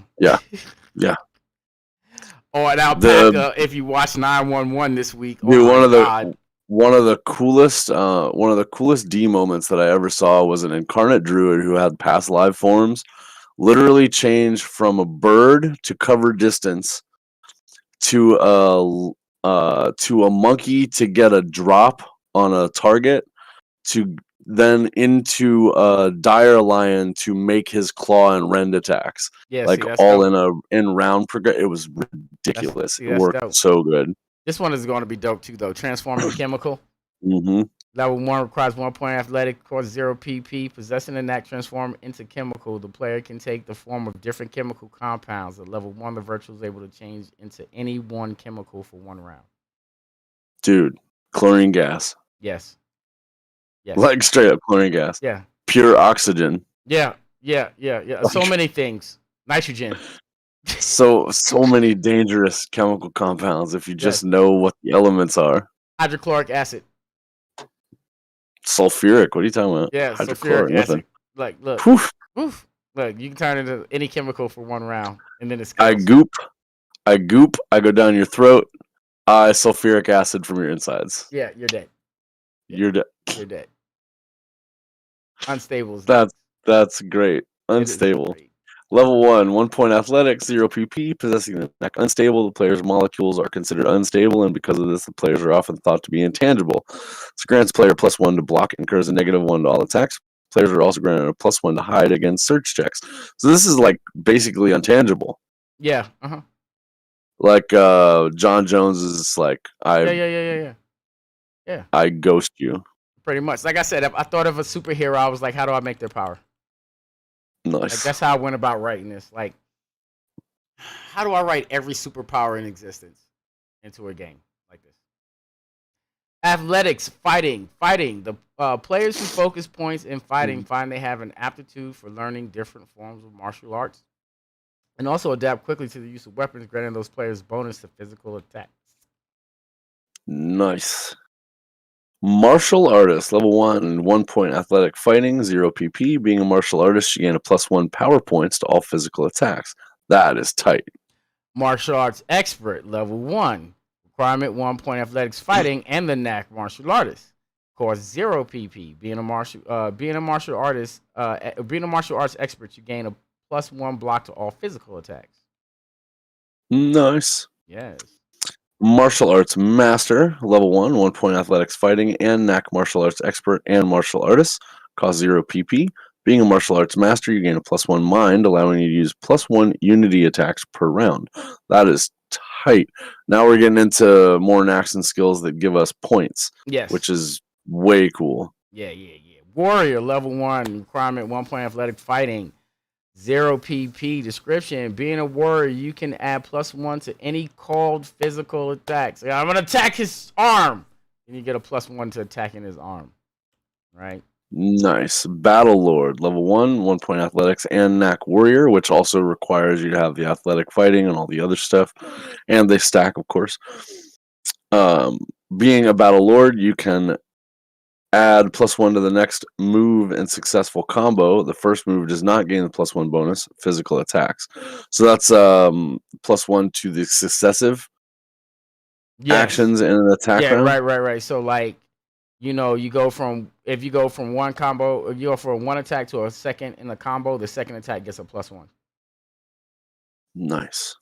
Which makes consecutive attacks easier to do and a combo move. Right, and as that scales up, then the next one will have +2 or Well, whatever. Right. as the stuff goes up in level, it'll take negatives on the multiple additional attacks, and then it reduces. It's like in D&D where you use the 2-weapon fighting or multi-shots, and as you go up in levels, it reduces the restrictions on those later attacks. Exactly. Fight King, huh? Level 1 requirement: 1 point athletics and the knack Battle Lord and Warrior. So you need both of those. Cost 0 PP. Description: being a Fight King, you are adept at battle, and critical strikes and any critical strikes landed against an adversary will result in an automatic critical attack to the next adversary in range. Ooh. Dope. Oh. That's hella dope. Oh my. Yeah, that's multiple aggressors right there. That's gross. Martial weapon. Level 1, 1 point athletics fighting, 0 PP. Possessing the knack martial weapon. All attacks made with a martial weapon gain +1 to all successful attacks, which is pretty standard. Yep. Martial weapons expert, 1 point athletic fighting, and the knack martial weapon cost 0 PP. Possessing the knack martial weapons expert, all parries made with a martial weapon gain +1 extra physical attack per round. Nice. Martial every time you block, right, successfully, you get a +1 to your physical attack the next round. Nice. Like, that's dope. Like, all you gotta do is make your blocks, and then you're up in your physical attack output. It'd be easy to focus on that too. Yeah. Make those successful to add to consecutive. Yeah, that's nice. Martial weapons master. 1 point athletic fighting and knack martial weapons expert and the martial weapon. 0 PP. Possessing the knack martial weapons master. All attacks made with the martial weapon gain +1 attack action to all successful attacks in that round, which starts to build on those modifiers. Martial weapon dual wield, because this is where we was losing all the dual wield information from. Like, we were reading later in the chapter, we were reading dual wield stuff. I'm like, how come I didn't see any of that stuff before? Because we just skipped it. Martial weapon dual wield, level 1 requirement: 1 point athletics and fighting, 0 PP. Possessing the knack martial weapon dual wield, all attacks made with dual martial weapons gain a +1 to all successful attacks for each melee weapon used. Nice. Yes. Ooh. I want to transform myself into a forearm monster that all uses single-handed weapons and then bump-based stat attacks. Oh, that would be dope. Gross. That's a gross combo right there.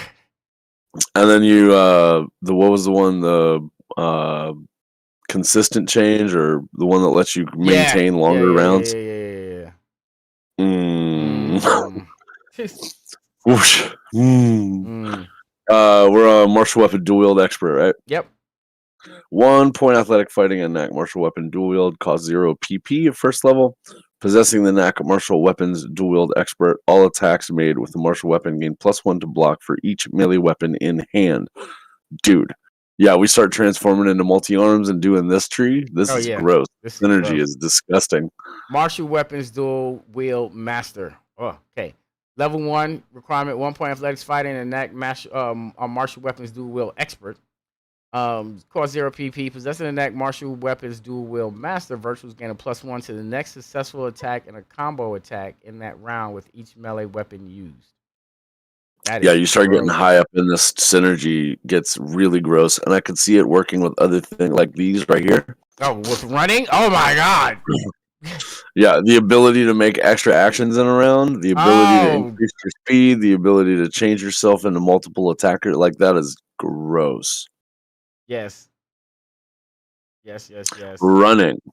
A player's distance is measured in spaces per round, and a player who specializes in running can move more spaces per round, allowing them to accelerate past enemies or to travel great distances to assist in getting to a much-needed place before disaster can strike. Speedster. This is where the good stuff is at. Level 1 requirement: 1 point athletics, cost 0 PP. The knack. I don't know why this says track star. It should be Speedster? It should be Speedster. Or I should change Speedster to track star.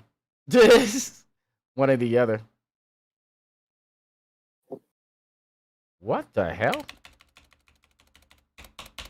Oh, okay, that's because you're also doing this. Yeah. I got you.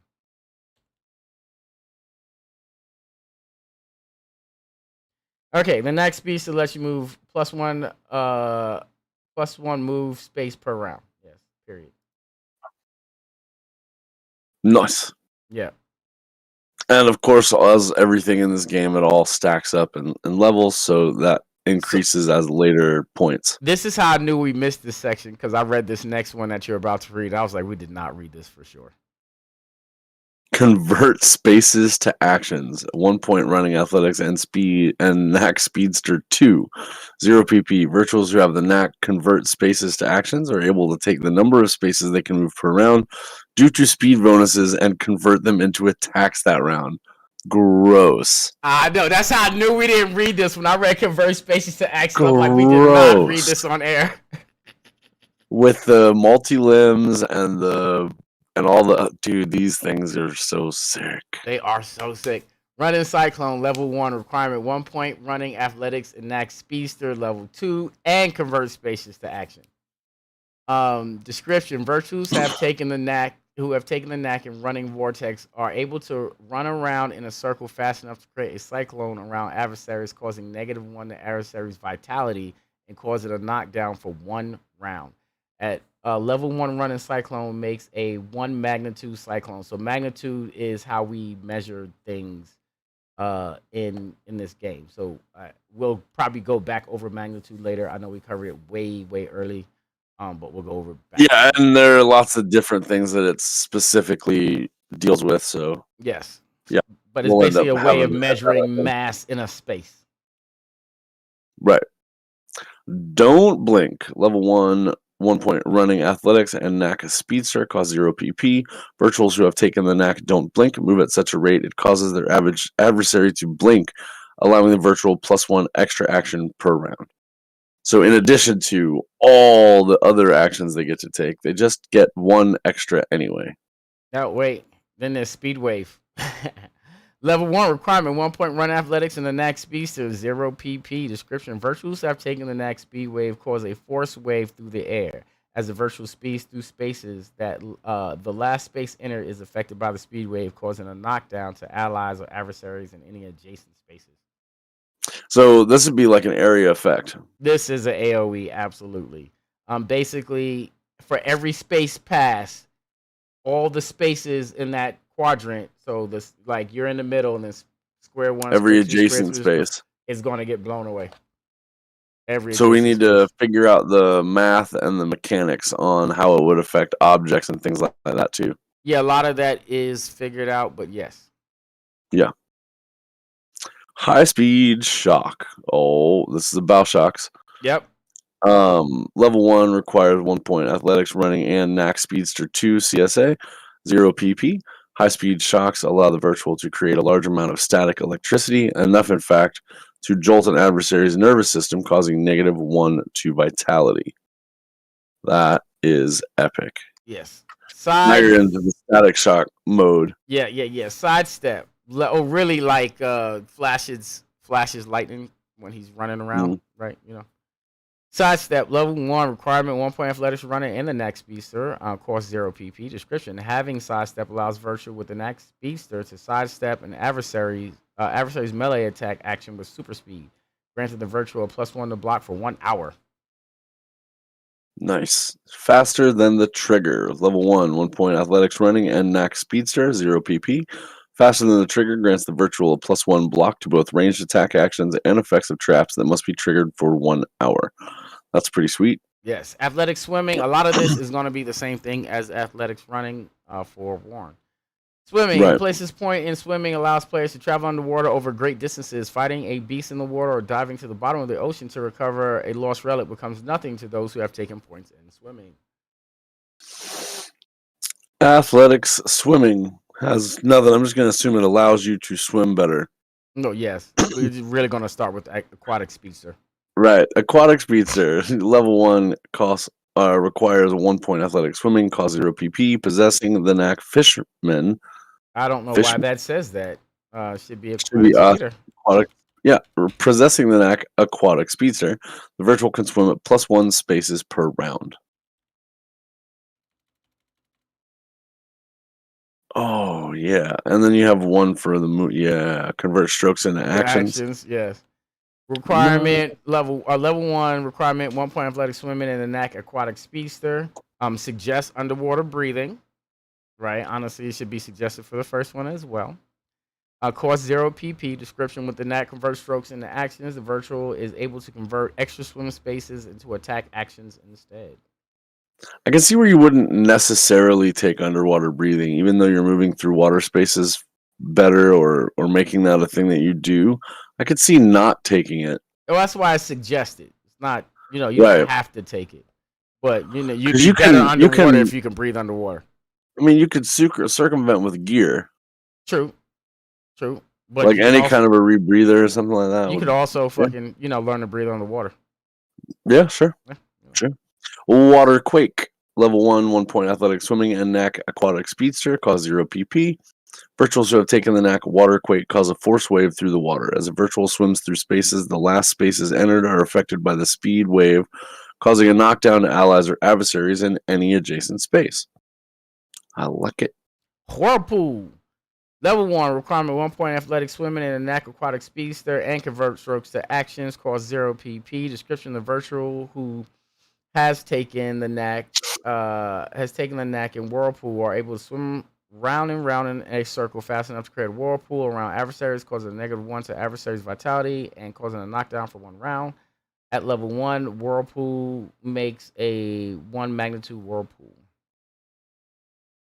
So just like the other, Yeah, it's just like just in water. cyclone. Yeah.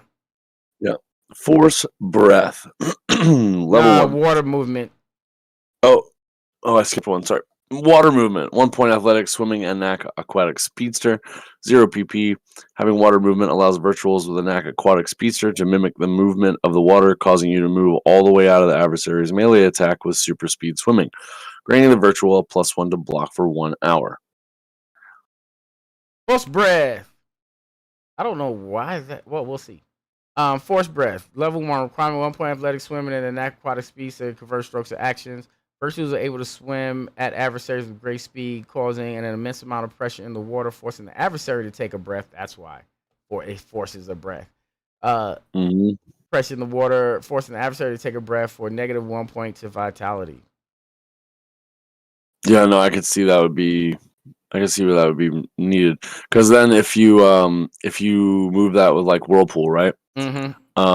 Say you've taken a bunch of these and you do whirlpool, you have water movement and force breath, then you can cause the whirlpool, which is a knockdown, -1 to vitality, and then you would force breath because at the end of your movement turn, all the adversaries are not only knocked down, but they're immobile for a round.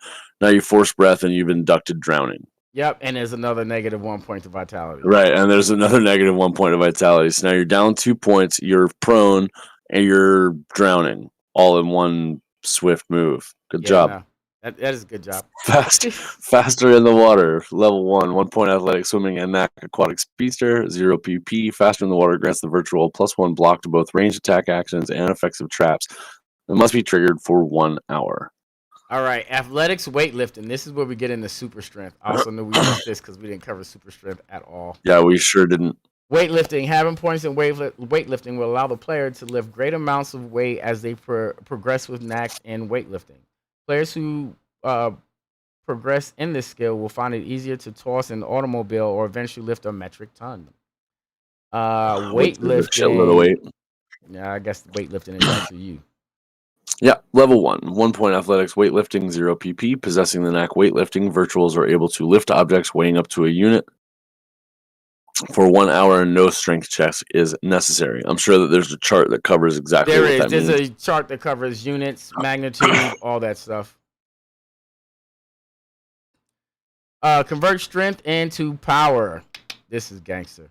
Level 1 requirement 1 point athletics, weightlifting, and the knack weightlifting 2. So you gotta get up to weightlifting 2 for this. Cost 0 PP. Virtuals who take the knack convert strength into power are able to convert the weights that they can lift into power, giving other attacks more damage and magnitude. So the magnitude that you can lift is directly converted in the magnitude that you can strike something. Of the power you could put out. Right. Yeah, that's sweet. Oh Toss. yeah. Level 1, 1 point athletics, weightlifting 2, and knack weightlifting and CSP costs 0 PP. Toss allows a virtual to throw an object, adversary, or another virtual less than or equal to the amount of units the virtual can lift one throw space. So that's a fastball special right there. Yeah, that's fastball special. Quake Stomp, level 1, requirement 1 point athletics, weightlifting 2, and a knack weightlifting, and converts what is it? Convert something into power. What is it? I forgot already. Convert strength into power. Cost 0 PP. Description: virtuals who possess the knack Quake Stomp combine weightlifting and convert strength to power, and attack the ground with the mighty stomp, causing a 1 magnitude quake. The quake causes a -1 vitality to any adversaries or allies within the area of the quake, as well as a one round knockdown. So that's an AOE as well, area of effect spell. That's like Hulk Stomp. Yeah, it's like Hulk Stomp. This is also like Hulk Clap. Yep. Hulk Clap. 1 point athletic weightlifting, 2 and max weightlifting costs 0 PP. Using great strength, the virtual is able to clap their hands together for a great force, creating a 1 magnitude sonic attack, causing the target to become confused for +1 rounds, leaving them unable to make any actions that round. Yeah, that's a hella disrupt. Yeah, that's a super disrupt. Wrecking Ball. I came in like a wrecking ball. Nah, for real. Level 1, requirement 1 point athletic, weightlifting 2, and a knack weightlifting, convert strength to power, and convert strength to actions. So, or convert strokes to actions, or speed to action, stroke to action, right? So these you got to have the speed, one of the speeds or the swimming ones to do this as well. Cost 0 PP. Description: the knack wrecking ball will allow virtuals to convert power and speed into a powerful attack, charging into battle, causing a -1 vitality to all adversaries in adjacent spaces. Throw further. Level 1, 1 point athletics, weightlifting 2, and knack weightlifting costs 0 PP. The knack throw further will allow the virtual to use their great strength to increase their thrown weapons range space by 1 thrown weapon space, which again scales up as we go up in levels and stuff. And the CSRA is actually convert strength to actions, as we see here. Level 1, requirement 1 point athletics, weightlifting 2, and a knack weightlifting cost 0 PP. Because the virtual has extra bodily strength, they're able to convert strength into actions. Able to use their strength to forge through the virtual with the knack. With this knack, can make 1 extra attack or movement action per round.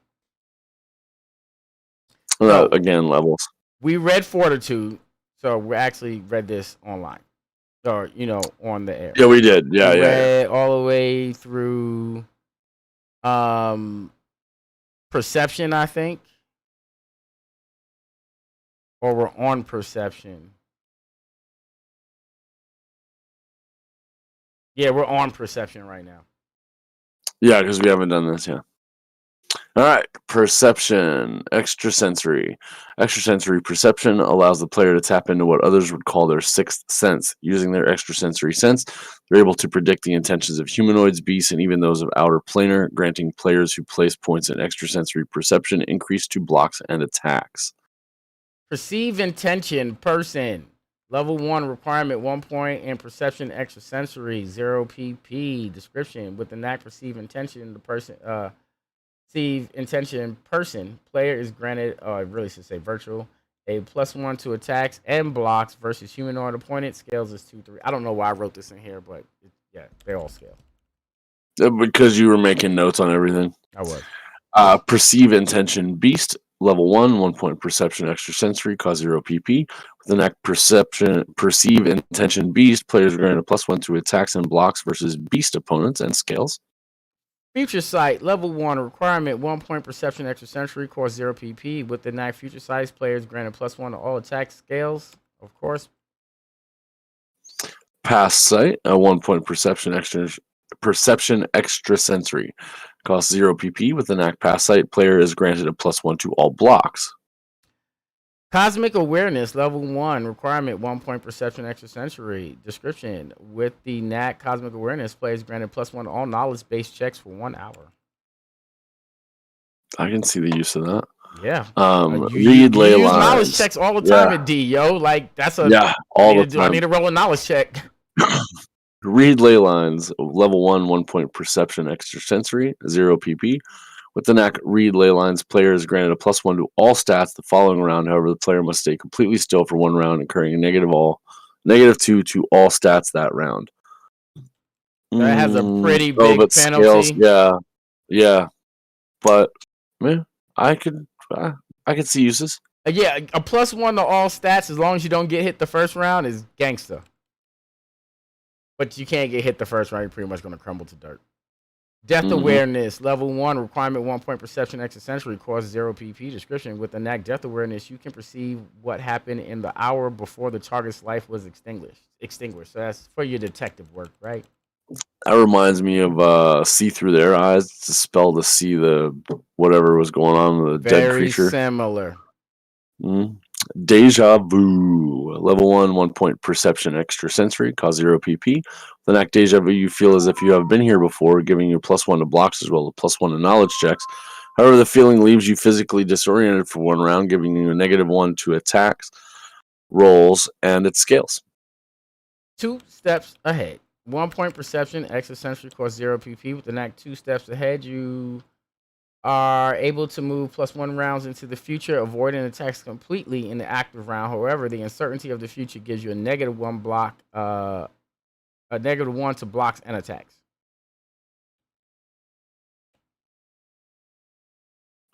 Take a step back. That would obviously be in the next round. Right. Take a step back. Level 1 requires 1 point perception extrasensory, 0 PP. With an act, take a step back. You move all the actions in the round 1 round back, giving the players a +1 to all stats, but giving everyone else on the field a -1 to all stats. That is the ultimate awaiting. So yeah, and this should really not say players. This should say allies, and giving adversaries. Let's stick with the game lingo, and then also make that make sense. Right.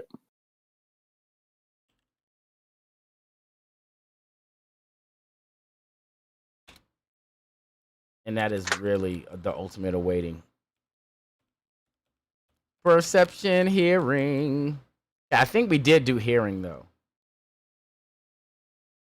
I don't think so. Okay. Spinning points in the hearing skill. I don't remember doing it. All right. Spinning points in the hearing skill will allow them to will allow virtuals to roll successful listen checks for humanoids, beasts, or even the universe itself to better guide your actions. Players using hearing will gain bonuses to listen checks and stats. Nice. I can see that being really nice, especially for like a scout. Oh yeah. Any rogue, any type of perfect hearing.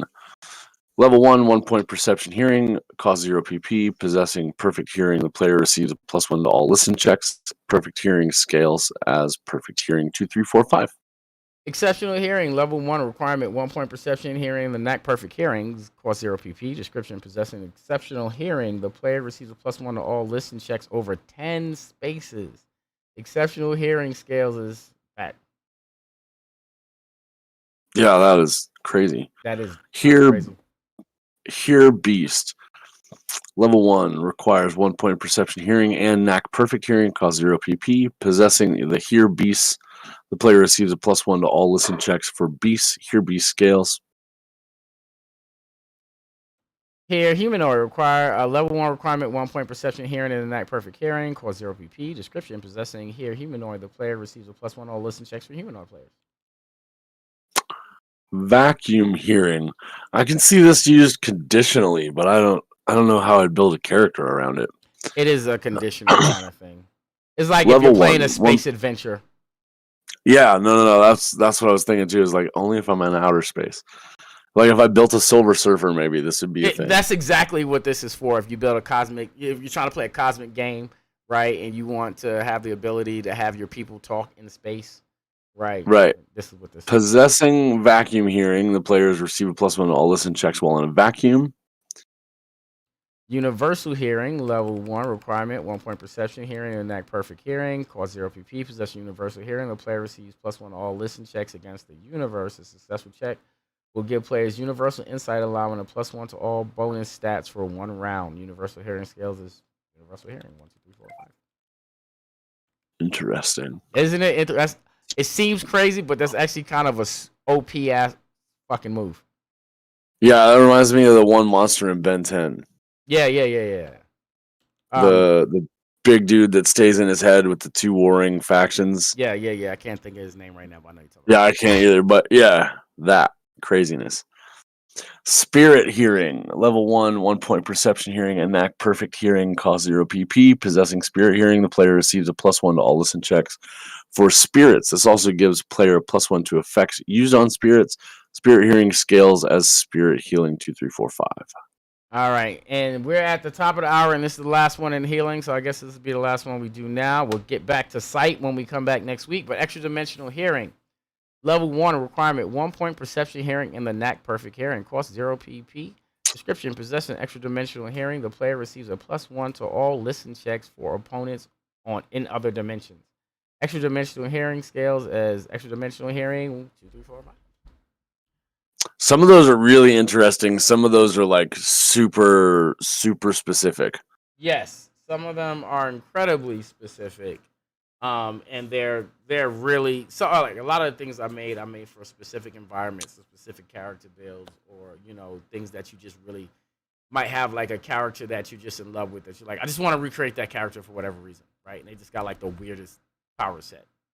You know what I'm saying? Like I try to keep all that in mind largely. Well, like, what would I need to hear against the universe? Like, that's got my brain going. I'm like, man, I want to It's not that you need figure to out what hear that against. is. It's not that you need to hear against the universe. Is that it gives you a dope ass bonus, right? So it's like being in tune with the entirety of everything around you, right? Right. And that's all that really. That's all that really does. It's like it's just the bonus that goes with it. It's not that you're necessarily listening to the universe, right? You're just getting all the information you can about what's going on around you. That's why it gives you those bonuses. Yeah. So, yeah, we're like I said, we're at the top of the hour here. It's been Monday. This has been the Wayfarers Guide. I'm super excited about playing this. Dude, I am mad excited. I'm already thinking about stuff that we can build in it and a game that we can have that would utilize a lot of the things and still familiar, like feel familiar to us from a D perspective. And like, man, I got all kinds of stuff going on in my head. You know what? Ways to use this and ways to do things with it. One of the perfect environments for this is like a cyberpunk environment. Mm-hmm. Like you can get a lot of use, or like a Rifts environment. Yeah, I was thinking Rifts, Star Wars even. I think Yeah. a Star Wars game set in the virtual verses would be crazy. Yeah, any environment where you have where you want to mix of magic and tech and superpowers. Yeah, I was thinking anything that had superpowers and magic and tech, all of it would work really well together in the system. Right, you can really tell a really good modern story, a tech story. Like I didn't want it to be like a Middle Earth adventure, right? So I didn't want it to necessarily have to, when you pick it up, you think, oh, I gotta be in swords and sorcery, even though you can be in swords and sorcery, right? Right, because a lot of the stuff that doesn't make any sense to a medieval high fantasy game, you just don't use it or don't build it with those things because it wouldn't be useful. Exactly. But in the same respect, things that wouldn't fit into like a tech-based game or a superhero game, just don't use it. Right? Is just not used. But that's kind of the point, is that you can take the pieces that you want from the game system and make whatever world and characters you actually want. And as we get into like the soul, because the mechanics are solid for that, right? Yeah, as we get into the soul and the mind sections, we're gonna see like a lot more things that seem like magic. We're gonna see a lot more things that just look like real world skills, like detective work. Right? Like a lot of what's wrapped up in those things are gonna actually be more like where you can put in like a fantasy setting or like even a more mundane slice of life setting. Like honestly, you can even run a slice of life game on this. Well, right, and that's the thing that I really like about the virtual versus idea, is that you can literally build any kind of game around it, and the mechanics are there to make it work right.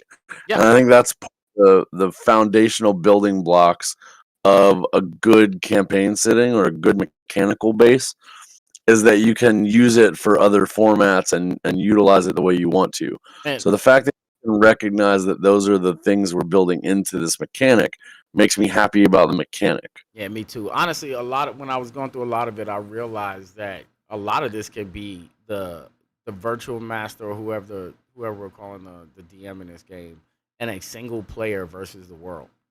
Like, you could do like I want to be a detective and I want to solve a murder mystery, right? Like, there's a build for that. And it's just one guy. Yeah, there's Yeah, just and it's one just guy one playing the guy game. playing the game. One dude wrote a story, and those two people can absolutely enjoy a tabletop adventure without a party. Dude, single player mystery solving games could easily be built on this platform. Absolutely. Like, when we get into the mind stuff and you start seeing like all the things we have for like, discovering the world and stuff like that, then you're like, damn, I could play a detective based game by myself on this. Like, super, like, look, a DM can build a whole world of non-player virtuals, right? That one person interacts with, and they just got to use detective skills to figure out what's going on. No, I'm saying like I could automatically see a single player video game model built on this that is functionally like a detective's comic Yeah, chapter book. this is as I was really getting into it, I was really like, we really built where you can play with 10 people, 20 people, one person. Like, it's good. It's good. And seriously, like, slice of life RPG, I never even considered that until I was really kind of reading deeper into this. Like, I mean, legitimately, like, you're a cook, you're a high school kid, you're a meter maid for the you're a cops or what, athlete, like you're like a track star, yeah, whatever. Like, seriously, like, you can recreate pretty much anything with this if you try hard enough. you could build a wrestling game around the mechanic too. Yeah, you sure could. Absolutely. Like, so you could Oh, look. This is what I always say about anime. Anime is your life with superpowers, right? Like, and anime goes from slice of life super fast until like we destroying the whole entire universe by the end of it. I was You know just what I'm thinking saying? you could have a soccer game set up like this where Oh each of yeah, the characters have their own builds and it's literally an RPG game just built around the setting of a soccer team. yeah. We can write some ice skating rules, and then we can do Yuri on Dude, Ice or whatever the hell you we don't want even to do. need to write those. You have them already. Yeah, pros mostly. Like, how do you want to apply this stat thing to your triple Salchow? Like, what? Pretty much that. So that's where we're Like, at with that.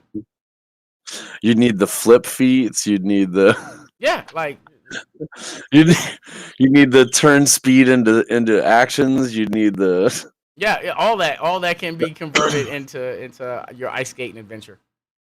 You can yeah. It's totally just be the way like, you look at it you and could use it, have like 7 players and be like, all right, we're gonna have an ice skating competition. and they'd be like, "Wait, what?" Right, a whole game world is based off of this season of ice skating. You're all in a season of ice skating. Yeah, you're all You're all competing trying to to get to the be. You're Olympics. right. You're all trying to be the champion for the national title. And every time we meet up, what you're doing is ice skating against one another. You better choreograph some badass routines. Totes. Like, but yeah, that's the mechanic of this game. So. But And then have a difficulty. Oh, each of the heats in the match could be difficulty ratings, and whoever succeeds in the highest point categories gets a better scores. That's easy. Yeah, we could do that. totally, like, it's actually really easy to do whatever you want with this game. I literally just had like 15 new video games pop in my head. And since it's all based off of D100, is one dice It's, that you gotta roll. so the mechanics base behind it is easy. Yeah. This Like is for the games to function correctly, it's easy. mm-hmm. The what you're rolling against has a predetermined stat, and you have to roll lower than that. Like, Or faceplant right, like, your triple flip. super simple. Like, you don't have to worry about attack dice and all this because your attack comes with a point attached to it or a negative or whatever. Mhm. right? And that just scales, and it's one simple dice that is rolling in the background. All we ever have to do is roll a random D100 in the generator, and it just has to be like, were you above or below this point? Yeah, no, that's easy. So good mechanics. Some good mechanics. Yeah, You guys no, designed this well. Jake killed that mechanic structure stuff. Yeah, that Yeah, y'all put this together easy, and I could see all the uses that this functionally can build from just the mechanic base. yeah, no, it should be good. But we're done. We're gonna get out of here. I gotta take care of some stuff to do. You know what to do. Like, I got subscribe, cars to share, sell. hit the things at the bottom of our channels. You know, Yeah, do the internet stuff.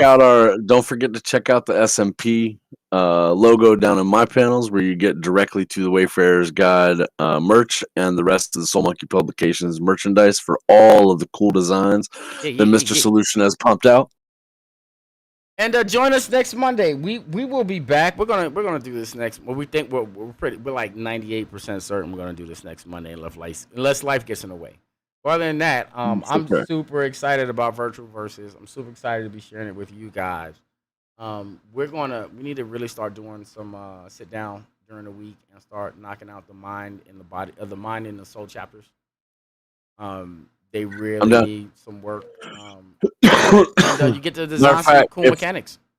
if you're not busy tomorrow, hit me up whenever you're up, and we'll figure some of that out. I got a lot of other stuff to talk to you about too, but Yeah, I'm not super busy tomorrow, so you just hit me up when you are free. I mean, I'll be up at 6 in the morning. I'll probably be up around somewhere 6 in the morning is for your time. Right, You know, right. when I wake up, I hit you up. So you hit me up because I'm ahead of you in time zone. So when you're Perfect. around, you let me know. But you guys, I hope you have fun. We have fun. I hope you guys are Always, excited every for time. Virtual I love Verse. this show I am super excited for Virtual. The more I get back into reading what we wrote, the more I get excited about playing this game. because there's so many things we could do with it. Literally, like I just had 15 or 20 games pop in my head that we could design and put out as real video games, Yeah, all based on like this 100 mechanic. and this move sets that we can literally just take a piece from like a section, a piece from column A and a piece from B, and like, okay, this Was like I think the coolest thing about the mechanic for me is that every time we go into reading something, I come up with a new character concept and a setting that it would go in and how I can use it to do this other thing. that's actually perfect because that was the intention. That's what it's right? for, right? Yeah, That was right, and it's doing that for me at least. So I hope it's Yeah. doing that for all of you guys. I hope so too, because that was definitely the intention when we wrote this, was to be like, oh, that's the Hulk, or oh, that's Doctor Strange, or oh, that's Nightcrawler, or I could definitely make that character based off of what Oh, I that see was here. today. Every time I turn around, we're like a billion other things going on. I'm like, oh, That's perfect. But guys, it's been great. We're gonna get out of here. I'm freaking hungry. Like, wow, can't even tell you. But I gotta sell a car. you gotta sell a car. I gotta go sell some stuff at the pawn shop today. Gotta go make some cash. I got 2 cars sitting in my driveway, and one of them's already sold. I got the other guy coming to look at another one today. Nice. Same guy, but Nice. But yeah, you guys be easy, stay creative and stuff. This has been Mr. Solutions Dragon Skill, and we're out of here. hey, I love your faces. Y'all be kind to each other.